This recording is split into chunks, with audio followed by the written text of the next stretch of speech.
करके अगर डिस्ट्रीब्यूट हो रहा है, आगे बढ़ रहा है, तो लाइफ कोच का मीनिंग सफल है। तो इन्होंने अपने को घोषित किया, घोषणा की है अपने भूमिका में, मतलब जो आपने लिखा है जीवनी, और सब जगह प्रेम है, दोनों किताबों में सब जगह प्रेम है। प्रेम के लिए एक चीज और यहाँ कहना चाहूंगी, एक मनोविकार है प्रेम। प्रेम जिसको हम सनातन, शाश्वत और कृष्ण और राधा से जोड़ते हैं, या राम सीता से जोड़ते हैं, वो अगर आप देखें तो क्रोध में भी प्रेम है, मनोविकार है, और सभी मनोविकारों का मूल है। तो जैसे हम क्रोध है, तो अगर प्रेम है तभी क्रोध होगा, वरना राह चलते किसी के ऊपर यूं ही क्रोध नहीं करते हैं। अगर लगाव है, अलगाव नहीं है, तो आएगा ईर्ष्या, द्वेष, लोभ, मोह, सबके बीच में प्रेम है। मनोविकार तभी है जब प्रेम भाव है। अब इसका बैलेंस हमें करना रहता है लाइफ में, इसलिए हम मनोविकारों की पढ़ाई करते हैं, साइकोलॉजी अलग डिपार्टमेंट बन जाता है, वरना प्रेम भाव सभी मनोविकारों के मूल में है और हर एक के साथ है। फिर एक और बात आती है कि जैसे कृष्ण तो प्रेम प्रधान चरित्र हैं, राम को हम मर्यादा पुरुषोत्तम कर देते हैं, कृष्ण को प्रेम भाव से देखते हैं, लेकिन वो प्रेम वह प्रेम नहीं है कि तुम बस मेरे ही रहना। वो गोपियाँ भले कितना कहती हैं उसमें, मीरा वगैरह का हम लोग दृष्टांत देखते हैं, लेकिन वो फैलाने वाला प्रेम है। कैसे? तो देख, बहुत सारे नाम आते हैं कृष्ण कथा में, मथुरा, वृंदावन, द्वारका से लेकर गोपी, प्रकृति, नदी, सब गोवर्धन पर्वत, ये सब प्रेम भाव के ही प्रस्फुटन है, अलग अलग स्थिति। तो जब आपने सोचा होगा तो ये सारे दृश्य इनके मन में रहे होंगे। और संपादन की बात मैं बता चुकी हूँ, थोड़ा सा दो चार चीजें किताब से बताना चाहूँगी, इसे जल्दी कर रही हूँ। एक उन्होंने आवश्यकता मानी होगी लिखते समय कि कहीं कुछ हम मिसिंग है हमारे जीवन से, हम बहुत तेज भाग रहे हैं, तो उस चीज को पकड़ने के लिए कुछ इस तरीके का स्टाइल होना चाहिए कि लोग ठहर जाएं, ठहर करके इसको देखें। तो इस पुस्तक में वो ठहराव मिलेगा सबको, अगर एक बार आप इसमें प्रवेश करिएगा।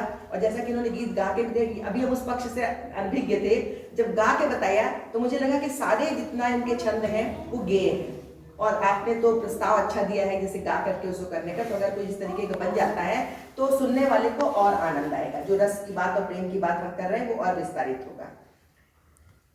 इसके बाद मैं उनका जीवन परिचय पढ़ रही थी, चित्रा जी का, तो उसमें भी वैरायटी दिखी अलग अलग। जैसे इंजीनियरिंग की पढ़ाई की, रिसर्च एंड डेवलपमेंट के लिए काम किया, फिर उसके बाद विवाह के बाद GNA यूनिवर्सिटी पंजाब में बतौर COE काम किया, फिर संगीत में विशारद किया। उसके बाद 2019 से साहित्य में आ गए। सारी जितने भी क्षेत्र हैं सब अलग अलग, कोई कॉम्बिनेशन नहीं है किसी में, लेकिन उनकी जो संवेदनशीलता है वो सब जगह रही होगी, तभी तो निकल करके वो बाहर आकर के फिर एक नया रास्ता पकड़ती है। तो वैरायटी जो उनके जीवन में है, वो वैरायटी उनके लेखन में भी, जो अभी शीर्षक मैंने पढ़े, जो इन्होंने लिखा है अब तक की 11-12 रचनाओं में, उसमें दिखाई देता है। सारी कविताएं नहीं होंगी, कुछ और भी होगा, मैंने पढ़ा नहीं है उसको, लेकिन उसमें वो विविधता दिखती है। और उन सब में जो आपका जो काल्पनिक पक्ष है, जो कहीं छूट रहा था विवाह तक में, वो आकर के साकार होता है इस प्रेम भाव में, क्योंकि आपने एक ऐसी कामना की कि घर में भी प्रेम रहे, बाहर भी प्रेम रहे, अंतस में भी प्रेम रहे, बाहर भी प्रेम रहे। और ये वह प्रेम है जो त्याग के साथ आता है, जो श्री कृष्ण और राधा के बंधन में हम देखते हैं, जो गोपी वृंदावन वगैरह में मिलता है। ये सारे भाव फैलते रहे, इस आशा से इसको किया। और आप देखिए, जितने चित्र हैं उतने भाव हैं, जितने छंद हैं उतने चित्र हैं। आपको वो वैरायटी आगे आगे जैसे बढ़ते जाइएगा दिखती जाएगी। फिर एक और चीज़ है जो मैं यहाँ पे शेयर करना चाहती हूँ कि जो राधा कृष्ण का जो मेरुवन वृंदावन आपने लिखा, तो राधा कृष्ण का जो छंद है वो कुछ कुछ वार्तालाप शैली में है। जैसे वो बात कर रहे हैं, कृष्ण कह रहे हैं, राधा कह रही है, कृष्ण कह रहे हैं, राधा कह रही है, तो उसके लिए बहुत सारे शब्दों का इस्तेमाल किया है, वो देखने लायक है। जैसे एक तो जुमले होते हैं, जैसे श्याम है तो श्यामा है, प्यारे हैं तो प्यारी है, किशोर है तो किशोरी है, ये खास बात है। और कहीं कहीं पर केवल राधा के लिए लाडली पगली वृषभान दुलारी कहलवाया है। नॉर्मली ऐसे अगर हम लिखेंगे तो नहीं लिख सकते हैं, लेकिन जब वो अंतर्भाव पैदा हो जाता है तभी लाडली पगली ये सारे शब्द आते हैं। और कृष्ण के लिए मनमोहन, पियाजी, प्रियतम, प्रीतम, छलिया, संवरिया, स्वामी, बनवारी, मुरारी, ऐसे शब्दों को कहलवाया है।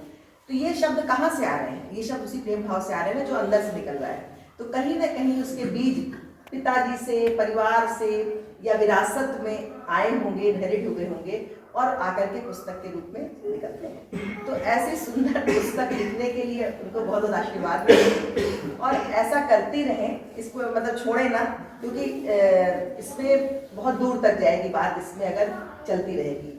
और इस किताब की सबसे बड़ी विशेषता जो है वो ये है कि इसको जल्दी से कोई रिजेक्ट नहीं करेगा। जैसे बहुत सारी किताबें आती हैं तो हमारे संग्रह में ज़्यादा हो जाता है तो हम लोग उसको अलग कर देते हैं। इसका आकर्षण ऐसा रहेगा कि भक्त रस की त्रिवेणी इसमें जो रहेगी वो आपके पास हमेशा रहेगी। तो ये एक इसकी उपलब्धि है। और एक खास अंतिम बात जो मैं कहना चाहूँगी कि आप जिज्ञासु की प्रवृत्ति, आपकी जो जिज्ञासा की प्रवृत्ति रही होगी वो शुरू से रही होगी। हम लोग के सबके नाम होते हैं, हम लोग अपने नाम के बारे में कभी कोई कलाकारी नहीं जानते। इन्होंने अपने नाम का पूरा विश्लेषण कर डाला है कि चित्रा राधा कृष्ण की 8 सखियों में मुख्य अष्टगोपियों में एक सखी है।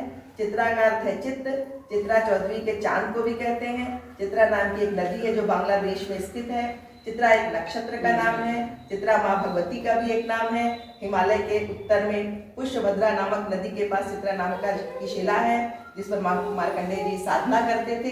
यानी अपने नाम का इन्होंने पूरा एक रिसर्च कर डाला। हम में से कितने लोग हैं, हाथ उठा के बताइए कि अपने नाम के बारे में इतना विस्तार से खोजेंगे। तो ये एक बहुत मौलिकता है और बच्ची है हमारे सामने, इसको बहुत बहुत आशीर्वाद है, ऐसे लिखती रहे। बातें बहुत सारी लिखी थी लेकिन इससे अगर नहीं बच पाएंगी क्योंकि समय कम है तो मैं लिख करके दे दूंगी, आप समीक्षा करके। मैं चूंकि समीक्षा की दृष्टि से देखा था तो उत्कृष्ट है उसमें। अच्छा, एक और चीज छूट रही है, बोली। हम लोग भाषा की बात करते हैं बोलियों से जोड़ के, आपने खड़ी बोली और अवधि को जोड़ करके लिखा है। हम इंग्लिश की तरफ जा रहे हैं, हिंदी इंग्लिश को जोड़ रहे हैं, लेकिन हम भाषा बोली को नहीं जोड़ते हैं। तो अवधि के, ब्रज के जो शब्द जोड़ के हैं, 2-4 मैंने नोट किए थे लेकिन अब उसको नहीं पढ़ रहे हैं, आप पढ़ लीजिएगा। ये एक नया प्रयास है कि खड़ी बोली के साथ अवधि के शब्दों को ला करके छंद लिखना, गीत लिखना। तो ये भी बहुत दूर तक जाएगा और इसमें भी कोई नई परिपाटी पैदा होगी। क्योंकि अभी कुछ दिन पहले MNIT में थे तो वहाँ पे हिंदी के भविष्य पे मैंने जो लेक्चर दिया था, जो बातचीत हो रही थी, उसमें ये बात रखी थी, लेकिन तब ये किताब नहीं आई थी। नहीं तो हम इसको भी ले लेते कि बोली के साथ जोड़ करके भी हम हिंदी को नए रूप में ला सकते हैं। तो ये कोई बुराई नहीं है, हम लोग संकीर्ण मनोवृत्ति के नहीं है। अगर इस तरीके से भाषा के साथ हम लोग थोड़ा सा प्रोग्रेसिव रहेंगे तो भाषा बहुत दूर तक जाती है। तो बहुत बहुत लेखिका को बधाई, आशीर्वाद, और पूरे परिवार को बधाई जितने लोग यहाँ बैठे हैं कि हम लोग एक ऐसे सात्विक संगति में बैठे आज कि जिसमें राधा कृष्ण की बात हो रही है। बहुत बहुत धन्यवाद।